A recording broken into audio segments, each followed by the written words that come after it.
1993 সালে সুদানে ভয়াবহ দুর্ভিক্ষ চলছিল। জাতিসংঘ এবং আন্তর্জাতিক দাতব্য সংস্থাগুলো সেখানে ত্রাণ বিতরণে ব্যস্ত ছিল। এ সময় কেভিন কার্টার নামে একজন ফটোগ্রাফার সুদানে যান গণমাধ্যমের পক্ষে দুর্ভিক্ষের ছবি তুলতে।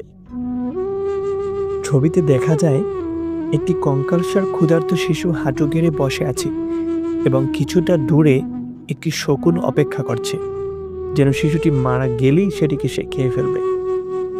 শিশুটি জাতিসংঘের খাদ্য কেন্দ্রের দিকে যাচ্ছিল, কিন্তু এতটাই দুর্বল ছিল যে হাঁটতে পারছিল না। কেভিন কার্টার দৃশ্যটি দেখে প্রথমে হতবাক হয়ে যান, ভেঙে পড়েন, বিপর্যস্ত হন। পরে তিনি ছবি তোলেন, তবে তিনি শিশুটিকে কোনো রকম সাহায্য করেননি।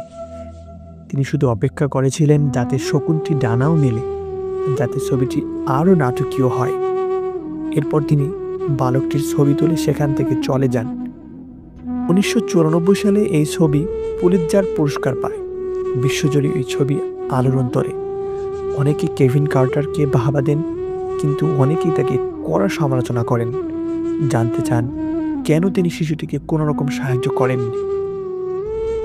এই সমালোচনা ও ব্যক্তিগত জীবনের নানা মানসিক যন্ত্রণার কারণে কেভিন কার্টার মানসিকভাবে বিপর্যস্ত হয়ে পড়েন। তিনি 1994 সালের 27 জুলাই আত্মহত্যা করেন। আত্মহত্যার আগে তিনি একটি চিঠি রেখে যান।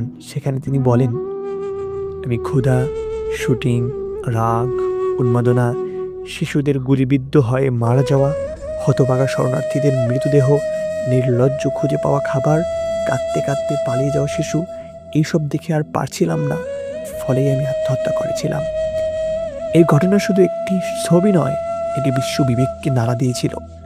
একজন ফটোগ্রাফারের নৈতিক দায়িত্ব, সহানুভূতির প্রশ্ন, সাংবাদিকতার সীমারেখা, এসব প্রশ্ন সামনে এনেছিল। কেভিন কার্টার এই ছবি আমাদের মনে করিয়ে দেয় যে কখনো কখনো একটি ছবি হাজার শব্দের চেয়েও বেশি শক্তিশালী হতে পারে, কিন্তু সেই ছবির পেছনে সত্য ও মানুষের দায় অনস্বীকার্য।